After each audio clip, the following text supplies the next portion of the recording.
Here we are back in the Natural History Museum with Tiny and George. Hello, Tiny and George. Hello, this is George, and you might remember that he is an expert in rocks and crystals. He's also an expert in fossils, so George is going to do it today.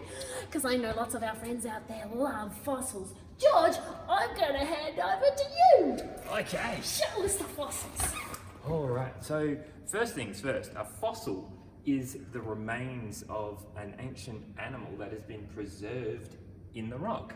And it's not always the actual remains. Sometimes we just have the imprint or a footprint of something of the animal.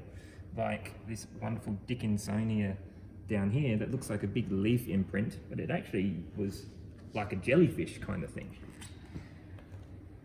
So all of the fossils in this cabinet show us how life has changed over the last 600 million years. So we've got some fish fossils up there, we've got a nice shelly ammonite at the top. Over here we've got a replica of one of the first birds. This is Archaeopteryx, and you can see the imprint of its feathers in the stone there. Wow. And then we've got some frogs and starfish and leaves, so plants can become fossilized as well, just like all these wonderful little leaves here. And we've got some dinosaur footprints down here. Check it out.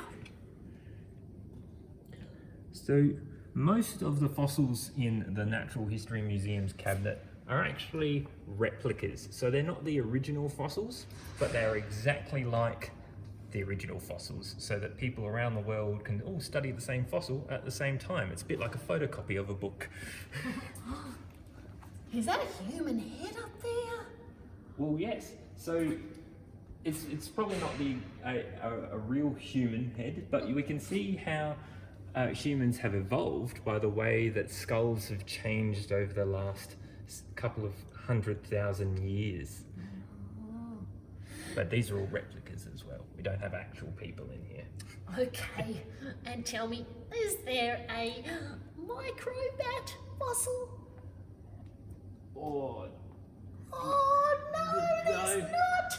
there's Well- not, but there is a small flying animal up here, right up the top. Okay. There's a tiny little pterodactyl, which is probably the closest we get to a microbat in this cabinet. Well, that'll have to do.